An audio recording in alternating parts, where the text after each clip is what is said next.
ಶಾಂತಿ ಕ್ರಾಂತಿ ಕನ್ನಡ ಚಿತ್ರರಂಗದ ಹೆಮ್ಮೆಯ ಕನಸು. 1991ರಲ್ಲಿ ಬಿಡುಗಡೆಯಾದ ರವಿಚಂದ್ರನ್ ಅವರ ಪ್ಯಾನ್ ಇಂಡಿಯಾ ಸಿನಿಮಾ ಶಾಂತಿ ಕ್ರಾಂತಿ ಕನ್ನಡ ಚಿತ್ರರಂಗದ ಇತಿಹಾಸದಲ್ಲೇ ಅತ್ಯಂತ ಮಹತ್ವಾಕಾಂಕ್ಷೆಯ ಚಿತ್ರಗಳಲ್ಲಿ ಒಂದಾಗಿದೆ.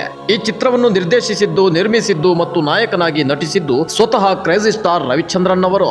ಆ ಕಾಲದಲ್ಲೇ ಕೋಟ್ಯಾಂತರ ರೂಪಾಯಿ ವೆಚ್ಚದಲ್ಲಿ ನಿರ್ಮಾಣವಾದ ಈ ಸಿನಿಮಾ ಕನ್ನಡದ ಜೊತೆಗೆ ತೆಲುಗು, ತಮಿಳು ಮತ್ತು ಹಿಂದಿ ಭಾಷೆಗಳಲ್ಲಿಯೂ ಏಕಕಾಲದಲ್ಲಿ ಬಿಡುಗಡೆಯಾದ ಪ್ಯಾನ್ ಇಂಡಿಯಾ ಸಿನಿಮಾವಾಗಿ ಹೊರಹೊಮ್ಮಿತ್ತು. ಈ ಸಿನಿಮಾದಲ್ಲಿ ಭಾರತೀಯ ಚಿತ್ರರಂಗದ ಸೂಪರ್ ಸ್ಟಾರ್ ರಜನಿಕಾಂತ್ ಅವರು ನಟಿಸಿದ್ದು, ಜೊತೆಗೆ ಜೂಹಿ ಚಾವ್ಲಾ, ನಾಗಾರ್ಜುನ್, ಖುಷ್ಬು, ಅನಂತನಾಗ್, ರಮೇಶ್ ಅರವಿಂದ್ ಸೇರಿದಂತೆ ಅನೇಕ ಖ್ಯಾತ ಕಲಾವಿದರು ಅಭಿನಯಿಸಿದ್ದರು. ಹೆಸರಾಂತ ಸಂಗೀತ ನಿರ್ದೇಶಕರಾದ ಹಂಸಲೇಖ ಅವರು ಈ ಸಿನಿಮಾಕ್ಕೆ ಸಂಗೀತ ನಿರ್ದೇಶನವನ್ನ ನೀಡಿದ್ದಾರೆ. ಇಂದಿಗೂ ಈ ಚಿತ್ರದ ಹಲವಾರು ಹಾಡುಗಳು ಸಂಗೀತ ಪ್ರಿಯರ ಮನಸ್ಸಿನಲ್ಲಿ ಜೀವಂತವಾಗಿವೆ.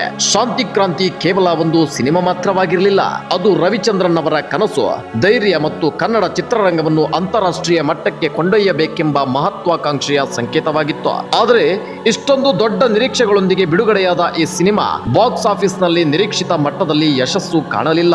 ಯಾಕೆಂದ್ರೆ ಆ ಸಿನಿಮಾ ಆ ಕಾಲಕ್ಕೆ ಪ್ರಸ್ತುತವಾಗಿರಲಿಲ್ಲ. ಅದೇ ಇಂದು ಆ ಸಿನಿಮಾ ನಿರ್ಮಾಣವಾಗಿ ಬಿಡುಗಡೆಯಾಗಿದ್ದರೆ ಅದರ ಇತಿಹಾಸವೇ ಬೇರೆಯಾಗಿರುತ್ತಿತ್ತು. ಅಂತಹ ಅದ್ಭುತ ಸಿನಿಮಾ ಶಾಂತಿ ಕ್ರಾಂತಿ.